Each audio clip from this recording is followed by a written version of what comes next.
Insight news 14 YouTube ಚಾನೆಲ್ಗೆ ನಿಮಗೆ ಸ್ವಾಗತ. ನಮ್ಮ insight news 14 YouTube channel subscribe ಮಾಡಿಕೊಳ್ಳಿ ಹಾಗೂ ಬೆಲ್ ಐಕಾನ್ ಒತ್ತಿ. ನಮಸ್ಕಾರ ಪ್ರಿಯ ವೀಕ್ಷಕರೇ, ಇದು ಬಹಳ ಮಹತ್ವವಾದ ಸುದ್ದಿ. ಇದು ಕಾಂಗ್ರೆಸ್ ಸರ್ಕಾರದ ಉಚಿತ ಯೋಜನೆ ಬಗ್ಗೆ ಎಸ್ಡಿಪಿಐ ಕೆಂಡಾಮಂಡಲ.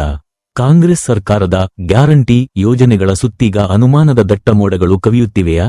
ಚುನಾವಣೆಗೂ ಮುನ್ನ ಸಾಮಾನ್ಯ ಪ್ರಜೆಗಷ್ಟೇ ಅಲ್ಲ, ಸ್ವತಃ ಸಿಎಂ ಸಿದ್ದರಾಮಯ್ಯನವರಿಗೂ ಉಚಿತ, ಎಂಎಲ್ಎಗಳಿಗೂ ಉಚಿತ, ಸಚಿವರಿಗೂ ಉಚಿತ ಅಂತ ಜಪ ಮಾಡಿದ್ದ ಈ ಸರ್ಕಾರ ಈಗ ತನ್ನ ಮಾತಿನಿಂದ ಹಿಂದೆ ಸರಿಯುತ್ತಿದೆಯಾ?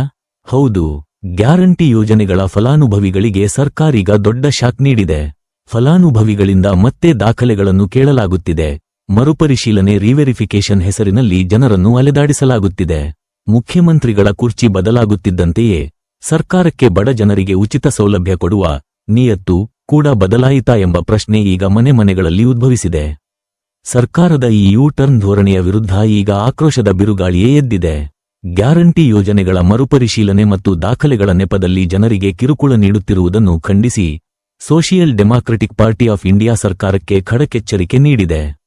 ಇಂದು ತುರ್ತು ಪತ್ರಿಕಾಗೋಷ್ಠಿ ನಡೆಸಿದ ಎಸ್ಡಿಪಿಐ ನಾಯಕರು ಜನರಿಗೆ ಕೊಟ್ಟ ಮಾತನ್ನು ಸರ್ಕಾರ ಉಳಿಸಿಕೊಳ್ಳುತ್ತಿಲ್ಲ, ಪರಿಶೀಲನೆ ನೆಪದಲ್ಲಿ ಫಲಾನುಭವಿಗಳ ಸಂಖ್ಯೆ ಕಡಿತಗೊಳಿಸಲು ಸರ್ಕಾರ ಸಂಚು ರೂಪಿಸಿದೆ ಎಂದು ನೇರವಾಗಿ ವಾಗ್ದಾಳಿ ನಡೆಸಿದ್ದಾರೆ.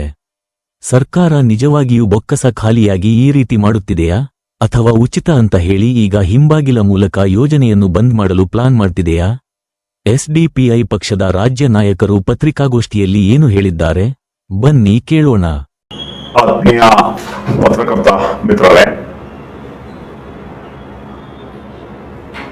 ಕರ್ನಾಟಕ ರಾಜ್ಯ ಸರ್ಕಾರ ಈ ಗ್ಯಾರಂಟಿ ಯೋಜನೆಗಳ ಮತ್ತು ಸಾಮಾಜಿಕ ಭದ್ರತಾ ಪಿಂಚಣಿಗಳಿಗೆ ಮಾಡ್ತಾ ಇರುವಂತಹ ಅವಾಂತರ ಜನರನ್ನ ಸಂಕಷ್ಟಕ್ಕೀಡು ಮಾಡ್ತಾ ಇರುವಂಥದ್ದು, ಈ ಎಲ್ಲದರ ವಿಚಾರದಲ್ಲಿ ಇವತ್ತಿನ ಈ ಪತ್ರಿಕಾಗೋಷ್ಠಿಯನ್ನು ಕರೆಯಲಾಗಿದೆ. ನಾನು ನೇರವಾಗಿ ಮಾನ್ಯ ಡಿ.ಕೆ. ಶಿವಕುಮಾರ್ ರವರು ಈ ರಾಜ್ಯದ ಮುಖ್ಯಮಂತ್ರಿಗಳಿಗೆ ನೇರವಾಗಿ ಹೇಳೋದಿಷ್ಟೇ, ನಿಮ್ಮ ಸರ್ಕಾರದಲ್ಲಿ ಹಣ ಇಲ್ಲ, ವಿಧವೆಗಳಿಗೆ, ಅಂಗವಿಕಲರಿಗೆ, ಅದೇ ರೀತಿ ವಯೋವೃದ್ಧರಿಗೆ ಕೊಡುವಂತೆ ಹಣ ಇಲ್ಲ ಅಂತ ಹೇಳಿದ್ರೆ ನೇರವಾಗಿ ನೀವು ಮಾಧ್ಯಮದ ಬಂದು ಹೇಳ್ಬಿಡಿ, ನಮ್ಮ ಹತ್ರ ಹಣ ಇಲ್ಲ, ಕ್ಷಮಿಸ್ಬಿಡಿ ಅಂತ ಹೇಳಿ. ಅದು ಬಿಟ್ಟು ಹಿಂಬಾಗಿಲಿನ ಮೂಲಕ ಈ ಯೋಜನೆಗಳ ಫಲಾನುಭವಿಗಳನ್ನ ನೀವು ಇಲ್ಲದಾಗೆ ಮಾಡಬೇಕು, ಅಷ್ಟು ಅರ್ಧದಷ್ಟು ಮಾಡಬೇಕು ಅನ್ನೋಂಥ ಕಾರಣಕ್ಕೆ ದಯವಿಟ್ಟು ಜನರಿಗೆ ತೊಂದರೆ ಕೊಡಬೇಡಿ. ಕರ್ನಾಟಕದವರು ಅಂತ ಹೇಳಲಿಕ್ಕೆ ನನಗೆ ನಾಚಿಕೆ ಆಗ್ತದೆ. ಪಿಂಚಣಿ ಸಾಮಾಜಿಕ ಭದ್ರತಾ ಯೋಜನೆ ಅಡಿಯಲ್ಲಿ ಅಂಗವಿಕಲರ ಮಾಸಾಸನ, ಅದೇ ರೀತಿ ವಿಧವಾ ವೇತನ, ಅದೇ ರೀತಿ ಸಂಧ್ಯಾ ಸುರಕ್ಷಾ ಯೋಜನೆ ವಯಸ್ಸಾದವರಿಗೆ ಕೊಡುವಂಥದ್ದು, ನೀವು ಇನ್ಕಮ್ ಸರ್ಟಿಫಿಕೇಟ್ 32,000 ಮಾಡಿಕೊಡಿ, 32,000ದ ಇನ್ಕಮ್ ಸರ್ಟಿಫಿಕೇಟ್ ಮಾಡಿಕೊಡಿ ಅಂತ ಹೇಳ್ಬಿಟ್ಟು ನಮ್ಮ ವಿಧವೆಯರನ್ನ, ಅದೇ ರೀತಿ ಆ ವಯಸ್ಸಾದವ್ರನ್ನ ತಹಶೀಲ್ದಾರ್ ಆಫೀಸಲ್ಲಿ, ನಾಡ ಕಚೇರಿಗಳಲ್ಲಿ ಕ್ಯೂ ನಿಲ್ಲಿಸ್ತಿರಲ್ರಿ. ಸ್ವಲ್ಪನಾದ್ರೂ ಮಾನವೀಯತೆ ಇದೆಯೇನ್ರಿ? ಎಲ್ಲಿದೆ ಇಡೀ ಭಾರತದಲ್ಲಿ ಈ ಕ್ರೈಟೀರಿಯಾ ಎಲ್ಲೂ ಕೂಡ ಇಲ್ಲ. 32,000 ಇನ್ಕಮ್ ಇಡೀ ಭಾರತದಲ್ಲಿ ಇಲ್ಲ, ಯಾವ ರಾಜ್ಯದಲ್ಲೂ ಇಲ್ಲ. ಬಿಜೆಪಿ ಸರ್ಕಾರಗಳಿಂದ ಕೆಟ್ಟೋದ್ರಿ ನೀವು ಮಾನ್ಯ ಶಿವಕುಮಾರ್ ಅವರೇ. ಕಾಂಗ್ರೆಸ್ ಸರ್ಕಾರ ಇರುವಂತಹ ತೆಲಂಗಾಣದಲ್ಲಿ ಈ ಸ್ಕೀಮ್ಗಳಿಗೆ ಏನು ಗ್ರಾಮೀಣ ಪ್ರದೇಶದಲ್ಲಿ 2 ಲಕ್ಷ, ಅದೇ ರೀತಿ ನಗರ ಪ್ರದೇಶದಲ್ಲಿ 3 ಲಕ್ಷದ ಮಿತಿ ಇದೆ. ಕೇರಳದಲ್ಲಿ ಎಲ್ಲ ಕಡೆ 1 ಲಕ್ಷದ ಸಾಮಾಜಿಕ ಯೋಜನೆಗಳಿಗೆ 1 ಲಕ್ಷದ ಮಿತಿ ಇದೆ. ಅಂದ್ರೆ ನಾನು ಹೇಳಿದ್ದು, ಇಡೀ ರಾಷ್ಟ್ರದಲ್ಲಿ ಎಲ್ಲೂ ಕೂಡ ಸಾಮಾಜಿಕ ಭದ್ರತಾ ಯೋಜನೆಗಳಿಗೆ ಏನು ಮಿನಿಮಮ್ ಇನ್ಕಮ್ ಕ್ರೈಟೀರಿಯಾವನ್ನ 32,000 ಮಾಡಿದಂತ ಇತಿಹಾಸವೇ ಇಲ್ಲ. ಇದು ಏನಾಗಿದೆ ನಿಮ್ಗೆ ಅಂತ ಗೊತ್ತಿಲ್ಲ. ಎರಡನೇದು, ನೀವು ಕರ್ನಾಟಕ ರಾಜ್ಯದಲ್ಲಿ 2023ರಲ್ಲಿ ಗ್ಯಾರಂಟಿ ಯೋಜನೆಗಳನ್ನ ಘೋಷಣೆ ಮಾಡಿದಾಗ ಏನ್ ಹೇಳಿದ್ರು ಮಾನ್ಯ ಸಿದ್ದರಾಮಯ್ಯನವರು? ಕಾಕಾ ಪಾಟೀಲ್ಗೂ ಫ್ರೀ, ಮಾದೇವಪ್ಪನಿಗೂ ಫ್ರೀ, ಅಂದ್ರೆ ಮಿನಿಸ್ಟರ್ಗೂ ಫ್ರೀ, MLAಗೂ ಫ್ರೀ ಅಂತ ಹೇಳಿದ್ರು. ಇವತ್ತೇನ್ ಮಾಡ್ತಾ ಇದ್ರಿ ನೀವು? ಪ್ರತಿಯೊಂದು ಗ್ಯಾರಂಟಿ ಸ್ಕೀಮ್ಗೂ ಕೂಡ ದಾಖಲೆಗಳನ್ನು ಕೊಡಿ, ಗೃಹ ಜೊತೆಗೆ ಆಧಾರ್ ಕಾರ್ಡ್ ಕೊಡಿ, ರೇಷನ್ ಕಾರ್ಡ್ ಕೊಡಿ, ಆಮೇಲೆ ಪ್ಯಾನ್ ಕಾರ್ಡ್ ಕೊಡಿ, ಫೋಟೋ ಕೊಡಿ, ಮತ್ತೊಂದು ಕೊಡಿ. ಏನ್ರಿ ಇದು? ಜನರನ್ನ ಯಾಕ್ರಿ ಈ ರೀತಿ ಸಂಕಷ್ಟಕ್ಕೆ ಮಾಡ್ತಾ ಇದ್ರಿ? ಕ್ಯಾಸ್ಟ್ ಸರ್ಟಿಫಿಕೇಟ್ ಕೊಡಿ, ದುರಂತ ಇದು. ಜಾತಿ ಸರ್ಟಿಫಿಕೇಟ್ ಕೊಡಿ. ಈ ಗತಿಗೇಡಿಗೆ ಯಾಕ್ರಿ ಗ್ಯಾರಂಟಿ ಘೋಷಣೆಯನ್ನ ಮಾಡಿದ್ರಿ ನೀವು? ಇಂಥ ಗತಿಗೇಡ್ ಸರ್ಕಾರ ಯಾಕೆ ನೀವು ಗ್ಯಾರಂಟಿ ಘೋಷಣೆ ಮಾಡ್ಬೇಕು? ನೇರವಾಗಿ ಜನರ ಹತ್ರ ದುಡ್ಡಿಲ್ಲಪ್ಪ, ನಾವು ದಿವಾಳಿ ಆಗಿದ್ವಿ ಅಂತ ಹೇಳ್ಬಿಡಿ. ನಮ್ಮ ಹತ್ರ ದುಡ್ಡಿಲ್ಲ, ದಿವಾಳಿ ಆಗ್ಬಿಟ್ವಿ, ಕ್ಷಮಿಸ್ವಿ, ನಾವು ನುಡಿದಂತ ನಡೆಯಕ್ ಆಗಿಲ್ಲ ಅಂತ ಹೇಳ್ಬಿಟ್ಟು ಕೈ ಮುಗಿದ್ಬಿಡಿ. DK ಶಿವಕುಮಾರ್ ಅವರೇ, ಕೈ ಮುಗಿದ್ಬಿಡಿ, ಜನರ ಕೈ ಮುಗಿದ್ಬಿಡು, ದುಡ್ಡಿಲ್ಲಪ್ಪ, ದಿವಾಳಿ ಆಗಿದೆ ಸರ್ಕಾರ ಅಂತ ಹೇಳ್ಬಿಡಿ. ಈ ಜನರನ್ನೇ ಯಾಕೆ ಸಂಕಷ್ಟ? ಈ ರಾಜ್ಯ ಮತ್ತು ಕೇಂದ್ರ ಸರ್ಕಾರಗಳಲ್ಲಿ ಎಷ್ಟು ಕೆಟ್ಟವರು, ಎಷ್ಟು ಅನಾಗರಿಕರು, ಎಷ್ಟು ಜನವಿರೋಧಿಗಳು ಅಂತಂದ್ರೆ, ವರ್ಷ ಪೂರ್ತಿ ಜನರು ತಹಶೀಲ್ದಾರ್ ಆಫೀಸಲ್ಲಿ, ನಾಡ ಕಚೇರಿಯಲ್ಲಿ, ಕರ್ನಾಟಕವನ್ನಲ್ಲಿ ಡಾಕ್ಯುಮೆಂಟು. ಕೂಲಿ ಕೆಲಸ 300 ರೂಪಾಯಿಗೋ 400 ರೂಪಾಯಿ ಕೂಲಿ ಕೆಲಸ ಹೋಗೋಣ, ಆ ಕೂಲಿ ಕೆಲಸ ಬಿಟ್ಬಿಟ್ಟು 4 ದಿವಸ 5 ದಿವಸ ಅಲಿಬೇಕು. ಯಾವುದೇ ಕಚೇರಿಯಲ್ಲಿ ಕನಿಷ್ಠ 1 ವಾರ ಅಲ್ದಾಡಿಸ್ತಾ ಯಾವುದೇ ಡಾಕ್ಯುಮೆಂಟ್ ಸಿಗ್ತಾ ಇಲ್ಲ. ಇಲ್ಲಿ ಅಂಗವಿಕಲರಿಗೆ ಗೋಳಿ ಕೊಡ್ತಿರಲ್ರಿ, ವಿಧವೆಗಳಿಗೆ ಗೋಳಿ ಕೊಡ್ತೀರಿ.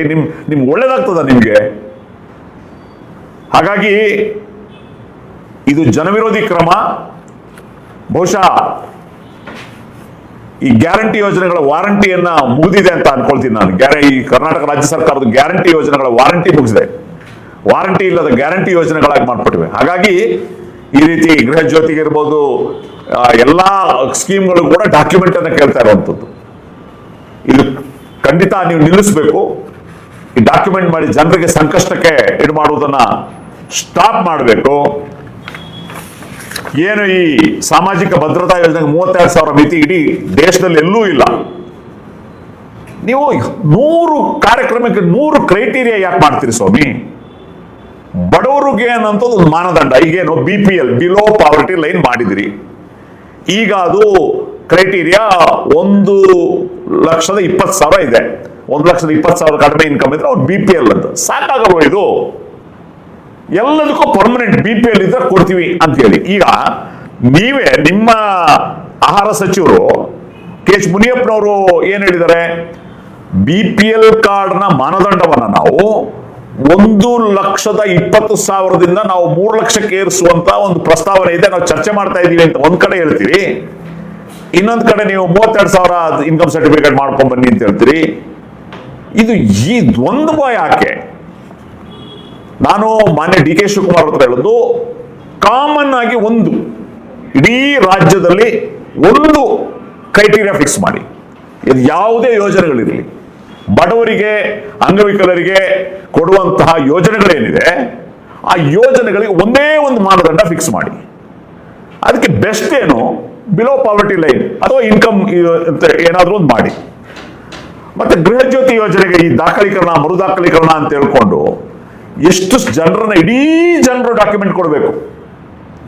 ಅನರ್ಹರಿದ್ರೆ ಗುರುತಿಸ್ರಿ ನೀವು, ಇನ್ನೊಮ್ಮೆ ಎಲ್ಲರೂ ಡಾಕ್ಯುಮೆಂಟ್ ಕೊಡಬೇಕು ಅನ್ನೋಂಥದ್ದು ಯಾಕೆ? ಮತ್ತೆ ಗೃಹಲಕ್ಷ್ಮಿ ಯೋಜನೆ ಅಂತ ಹೇಳಿದ್ರಿ, 1 ತಿಂಗಳು ಬಂದ್ರೆ 3 ತಿಂಗಳು ಬರಲ್ಲ. ಇದು ಯಾಕೆ ಇದು? ಹೀಗಾಗಿ ಈ ಎಲ್ಲ ವಿಚಾರಗಳನ್ನ ಮಂದಟ್ಟು ಮಾಡಿಕೊಂಡು ನಿಮ್ಮ ಸರ್ಕಾರದಲ್ಲಿ ಮುಖ್ಯ ಕಾರ್ಯದರ್ಶಿಗಳು ಸಲಹೆಗಾರರು ಅಂತ ಯಾರನ್ನಾರು ಇಟ್ಕೊಂಡ್ರು. ಏನ್ ಸ್ಟಡಿನೇ ಮಾಡಲ್ವಾ? ರಿಸರ್ಚೇ ಮಾಡಲ್ವಾ? ತೆಲಂಗಾಣದಲ್ಲಿ ಏನ್ ನಡೀತಾ ಇದೆ, ಕೇರಳದಲ್ಲಿ ಏನ್ ನಡೀತಾ ಇದೆ, ಮಧ್ಯಪ್ರದೇಶದಲ್ಲಿ ಏನ್ ನಡೀತಾ ಇದೆ, ದೆಹಲಿಯಲ್ಲಿ ಏನ್ ನಡೀತಾ ಇದೆ, ಪಂಜಾಬ್ ಅಲ್ಲಿ ಏನ್ ನಡೀತಾ ಇದೆ, ಯಾವ ರೀತಿ ಕ್ರೈಟೀರಿಯಾ ಫಿಕ್ಸ್ ಮಾಡಿದ್ದಾರೆ ಅನ್ನುವಂಥ ಒಂದು ಸ್ಟಡಿನೂ ಮಾಡೋದಲ್ಲ. ಈ ಕರ್ನಾಟಕದ ಹರಾಜಾಗ್ತಿದ್ರಲ್ಲ ಮಾನವನ, ಕರ್ನಾಟಕದ ಮಾನವನ 32,000 ರೂಪಾಯಿ ಇನ್ಕಮ್ ಅಂತ ಹೇಳಿ ಕ್ರೈಟೀರಿಯಾ ಫಿಕ್ಸ್ ಮಾಡ್ಕೊಂಡು. ಹಾಗಾಗಿ social democratic party of India Karnataka ರಾಜ್ಯ ಸರ್ಕಾರಕ್ಕೆ ಆಗ್ರಹಿಸುವಂತದ್ದು, ಈ ಎಲ್ಲಾ ಜನರನ್ನ ಕ್ಯೂ ನಿಲ್ಲಿಸುವಂತ, ಜನರನ್ನ ಸಂಕಷ್ಟ ಮಾಡುವಂತಹ ಒಂದು ಇದೆಲ್ಲವನ್ನ ಬಿಟ್ಟು ಸರ್ಕಾರದ ಎಲ್ಲಾ ಯೋಜನೆಗಳಿಗೆ ಪಡಲಿಕ್ಕೆ ಯಾವುದಾದ್ರೂ ಒಂದು ಮಾನದಂಡವನ್ನು ಫಿಕ್ಸ್ ಮಾಡ್ಕೊಂಡು ಹೋಗಿ. 150 ಸರಿ ನೀವು ನಿಮ್ಮ ಡಾಕ್ಯುಮೆಂಟ್ ಕೇಂದ್ರ ಸರ್ಕಾರನೂ ಅಷ್ಟೇ, ರಾಜ್ಯ ಸರ್ಕಾರನೂ ಅಷ್ಟೇ, ಡಾಕ್ಯುಮೆಂಟ್ ಕೊಡಿ. ಎಲ್ಲಿಗೆ ಹೋಗ್ಬೇಕ್ರಿ ಬಡವ? ನಿಮ್ ಡಾಕ್ಯುಮೆಂಟ್ ಇದ್ದೇ ಬಿದ್ದು ಹೋಗ್ಲಿ. ಡಾಕ್ಯುಮೆಂಟ್ ಕೊಡುವಂತ ನಿಮ್ ಸರ್ಕಾರದ ನೌಕರರು ಇದಾರಲ್ಲ, PDO ಇರ್ಬೋದು, ವಿಲೇಜ್ ಅಕೌಂಟೆಂಟ್ ಇರ್ಬೋದು, ತಹಶೀಲ್ದಾರ್ ಇರ್ಬೋದು, ಮರ್ಯಾದೆ ಕೊಡ್ತಿರಾರ್ರಿ ಇವರು? ಒಂದು ದಿವಸ ಕೊಡ್ತಾರೇನ್ರಿ ಇವರು? ಅಲಸಿ ಜನರನ್ನ ಸಂಕಷ್ಟಕ್ಕೆ ಏರ್ ಮಾಡ್ತಾರೆ. ಮತ್ ಲಂಚ ಬೇರೆ ಕೊಡ್ಬೇಕು ನಿಮ್ಗೆ. ವಿಧವಾ ವೇತನಕ್ಕೂ ಬಿಡೋದಿಲ್ಲ, ನಾನು ವಿಧವೆ ಅಂದ್ರೂ ಬಿಡೋದಿಲ್ಲ, ಲಂಚ ಕೊಡ್ಲೇಬೇಕು.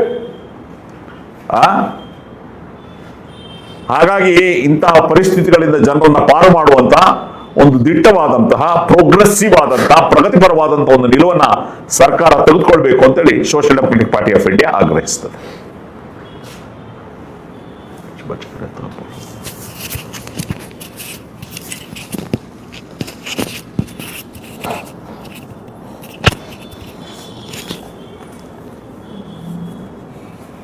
ಈಗಾಗಲೇ ನಮ್ಮ ರಾಜ್ಯಾಧ್ಯಕ್ಷರು ಅಂಕಿ ಅಂಶಗಳ ಸಹಿತ ಎಲ್ಲ ವಿಚಾರಗಳನ್ನ ರಾಜ್ಯದ ಜನತೆ ಮುಂದೆ ಇಟ್ಟುವ ಮುಖಾಂತರ ಸರ್ಕಾರವನ್ನು ಎಚ್ಚರಿಸುವಂತಹ ಒಂದು ಕೆಲಸವನ್ನು ಮಾಡಿದ್ದಾರೆ.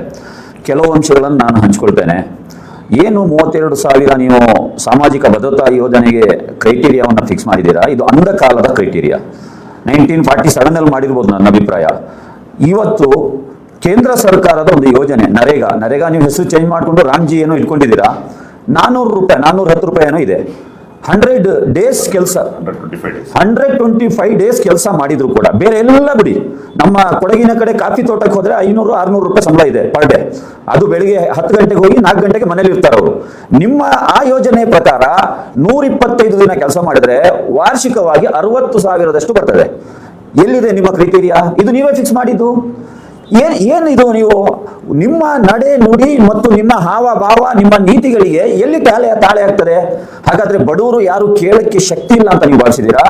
Social democratic party of India ಈ ರಾಜ್ಯದ ಜನರ ಪರವಾಗಿ, ಬಡವರ ಪರವಾಗಿ, ವಿಧವೆಯರ ಪರವಾಗಿ, ಸೀನಿಯರ್ ಸಿಟಿಜನ್ಸ್ರ ಪರವಾಗಿ, ಪಾಪ ಅವರು ಇವತ್ತು ಜೀವನ ನಿರ್ವಹಣೆ ಮಾಡಲಿಕ್ಕೆ ಸಾಧ್ಯ ಇಲ್ಲದೆ ಈ ಯೋಜನೆಗೆ ನಂಬಿಕೊಂಡು ತಿಂಗಳಾದ್ರೆ ಕಾಯ್ತಾ ಇರ್ತಾರೆ. ಈಗ ನೋಡಿದ್ರೆ ಒಂದೊಂದು ತಾಲೂಕ್ ಕಚೇರಿಯಲ್ಲಿ, ನಾಡ ಕಚೇರಿಯಲ್ಲಿ ಕ್ಯೂ ನಿಂತಿದ್ದಾರೆ. ಒಂದ್ ಕಡೆ ಮಳೆ ಇದೆ, ಇನ್ನೊಂದು ಕಡೆ ಅಂಗವಿಕಲರು ನಡ್ಕೊಂಡು ಬರ್ಲಿಕ್ಕೆ ಸಾಧ್ಯ ಇಲ್ಲ. ಇದೆಲ್ಲ ನಿಮಗೆ ಶಾಪ ತಟ್ಟಲ್ವಾ DK ಶಿವಕುಮಾರ್ ಅವರೇ? ಶಾಪ ತಟ್ಟಲ್ವಾ? ಹಾಗಾಗಿ ಇದು ಅನ್ಸೈಂಟಿಫಿಕ್ ಆಗಿರುವಂತಹ ಇಂತಹ ಕ್ರೈಟೀರಿಯಾವನ್ನ ತತ್ಕ್ಷಣ ಒಂದು ತುರ್ತು ಕ್ಯಾಬಿನೆಟ್ ಸಭೆಯನ್ನ ಕರೆದು ನೀವು ಇದನ್ನ ಓವರ್ಕಮ್ ಮಾಡಬೇಕು, ಹೊಸ ಪಾಲಿಸಿಯನ್ನು ರೂಪಿಸಬೇಕಂತ ಹೇಳಿ social democratic party of India ಆಗ್ರಹಿಸ್ತದೆ. ಇನ್ನೊಂದು ಕಡೆ ದಾಖಲಾತಿ ಒಂದ್ ಕಡೆ SIR ನಡೀತಾ ಇದೆ. ಅವರ ತಾತ ಅಜ್ಜಿ ಅವರನ್ನ ರುದ್ರಭೂಮಿ ಹೋಗಿ ಎಬ್ಬಿಸಿ ದಾಖಲಾತಿ ತರಬೇಕಂತ ಎಲೆಕ್ಷನ್ ಕಮಿಷನ್ ಕೇಳ್ತಾ ಇದೆ. ಒಂದ್ ಕಡೆ ನೀವೇ ಅಪೋಸ್ ಮಾಡ್ತಾ ಇದ್ದೀರಾ. 1980ಗಿಂತ ಮುಂಚೆ ಕಂಪ್ಯೂಟರ್ ಇರಲಿಲ್ಲ ಸ್ವಾಮಿ ದೇಶದಲ್ಲಿ. ಬರ್ತ್ ಸರ್ಟಿಫಿಕೇಟ್ ಎಲ್ಲಿಂದ ತರ್ತಾರೆ ಅವರು? ಅದೇ ದಾಖಲಾತಿಗಳು ಹೊಂದಿಸಲಿಕ್ಕೆ ಸಾಧ್ಯ ಇಲ್ಲದೆ ಕಷ್ಟಪಡ್ತಿರುವಂತಹ ಸಂದರ್ಭದಲ್ಲಿ ಬರ್ತಾ ಇರುವಂತಹ ಗ್ಯಾರಂಟಿ ಯಾರು ಕರ್ನಾಟಕದ ಜನತೆ ಕೇಳಿರಲಿಲ್ಲ. ನೀವು ಘೋಷಣೆ ಮಾಡಿದ್ದು ಕರ್ನಾಟಕ, ನೀವು ಅಧಿಕಾರಕ್ಕೆ ಬರ್ಬೇಕಂತೇಳಿ ಕರ್ನಾಟಕದ ಜನರ ಮುಂದೆ ನೀವು ಕೊಟ್ಟ ಗ್ಯಾರಂಟಿಯನ್ನ ಮುಂದುವರಿಸಲಿಕ್ಕೆ ದಾಖಲಾತಿಗಳು ಯಾಕೆ ಕೇಳ್ತಾ ಇದ್ದೀರಾ? ಈ ದಾಖಲಾತಿಗಳನ್ನ ಕೇಳೋದನ್ನ ನಿಲ್ಲಿಸಬೇಕಂತ ಹೇಳಿ social democratic party of India ಆಗ್ರಹಿಸ್ತದೆ. ಯಾರಾದ್ರೂ ಅನರ್ಹರಿದ್ರೆ ನಿಮ್ಮ ಅಫಿಷಿಯಲ್ಗಳ ಮುಖಾಂತರ ಐಡೆಂಟಿಫೈ ಮಾಡಿ, ಅವರಿಗೆ ನೀವು ನೋಟಿಸ್ ಇಶ್ಯೂ ಮಾಡಿ, ಅವರ ದಾಖಲಾತಿ ಕೇಳಿ. ಕರ್ನಾಟಕದ 5.5 ಕೋಟಿ ಜನರ ದಾಖಲಾತಿ ಯಾಕೆ ಬೇಕು? ಒಂದ್ ಕಡೆ ನೀವು PRC ಮತ್ತು ಆದಾಯ ದೃಢೀಕರಣ ಪತ್ರವನ್ನ 4 ಕೋಟಿ ಆದಾಯ ದೃಢೀಕರಣ ಪತ್ರವನ್ನ ಪ್ರಿಂಟ್ ಮಾಡಿ ಮನೆಗೆ ತಲುಪಿಸ್ತೀವಿ ಅಂತ ಹೇಳ್ತಾ ಇದ್ದೀರಲ್ಲ. ಸಾಮಾಜಿಕ ಭದ್ರತಾ ಯೋಜನೆಯಲ್ಲಿರುವಂತಹ ಫಲಾನುಭವಿಗಳ ಮನೆಗೆ ವಿಸಿಟ್ ಮಾಡಿಸಿ ನೀವು ಅಫಿಷಿಯಲ್ಸ್ ಗಳಿಗೆ, ಅವ್ರನ್ನ ಯಾಕೆ ಕ್ಯೂ ನಿಲ್ಲಿಸ್ತಾ ಇದ್ದೀರಾ? ಹಾಗಾಗಿ social democratic party of India ಇವತ್ತಿನ ಪತ್ರಿಕಾಗೋಷ್ಠಿ ಮುಖಾಂತರ ರಾಜ್ಯದ ಜನರಲ್ಲೂ ಕೇಳ್ಕೊಳ್ತಾ ಇದೆ, ಪ್ರತಿ ಜಿಲ್ಲೆಗಳಲ್ಲೂ ಕೂಡ ಗ್ಯಾರಂಟಿ ಅನುಷ್ಠಾನ ಸಮಿತಿಗಳಂತೇಳಿ ಸರ್ಕಾರ ಅಪಾಯಿಂಟ್ ಮಾಡಿದೆಯಲ್ಲ, ಆ ಗ್ಯಾರಂಟಿ ಅನುಷ್ಠಾನ ಸಮಿತಿಯ ಸದಸ್ಯರು ನೀವು ಎಚ್ಚೆತ್ಕೊಳ್ಳಿ.